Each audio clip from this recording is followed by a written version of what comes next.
ഡൗട്ടുകൾ വരാറുണ്ട്. അപ്പം പ്രധാനമായിട്ടും നമ്മൾ കീറ്റോസിസ് നോക്കുക, ബ്ലഡിൽ ഇൻഫെക്ഷൻസ് നോക്കുക, തൈലേറിയ അനാപ്ലാസം നോക്കുക.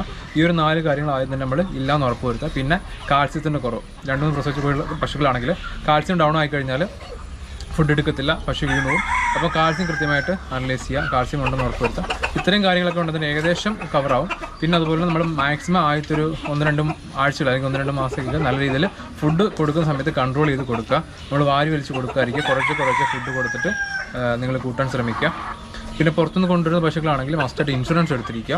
പിന്നെ ഈ പറഞ്ഞ കാര്യങ്ങൾ ശ്രദ്ധിക്കാന്നുണ്ടെങ്കിൽ നമുക്ക് ഒരുപ്പെട്ട കാര്യങ്ങളൊക്കെ ഒഴിവാക്കാം. പുറത്തുനിന്ന് പശുക്കളെ കൊണ്ടുവന്നു, അടുത്ത ദിവസം ഫുഡ് എടുക്കത്തില്ല എന്ന് പറഞ്ഞിട്ട് നമ്മൾ പല ഡോക്ടർമാരും കയറി ഇറങ്ങുകയാണ്. നമ്മൾ കൃത്യമായിട്ട് ബ്ലഡ് ടെസ്റ്റ് ചെയ്തിട്ട് അനലൈസ് ചെയ്ത് മാത്രം ട്രീറ്റ്മെൻറ്റ് ചെയ്യുക. ഇപ്പോൾ നിങ്ങളൊരു ബ്ലഡ് ഇൻഫെക്ഷൻസ് ആണെന്ന് ടെസ്റ്റ് ചെയ്ത് അറിയാൻ പറ്റത്തില്ല. അല്ലാതെ നിങ്ങൾ എന്തൊക്കെ കീറ്റോസിസ് ആണെന്ന് പറഞ്ഞിട്ടോ അല്ലെങ്കിൽ വേറെ എന്തെങ്കിലും ആണെന്ന് പറഞ്ഞിട്ട് എന്തൊക്കെ ട്രീറ്റ് ചെയ്താലും ബ്ലഡിൽ ഇൻഫെക്ഷൻസ് ആൻറ്റിബയോട്ടിക് ചെയ്യാതെ അത് മാറത്തില്ല. അപ്പോൾ നമ്മുടെ എക്സ്പീരിയൻസ് ആണ് കേട്ടോ. നമുക്ക് കല്ലുവിന് പ്രസവിച്ച സമയത്ത് ഫുഡ്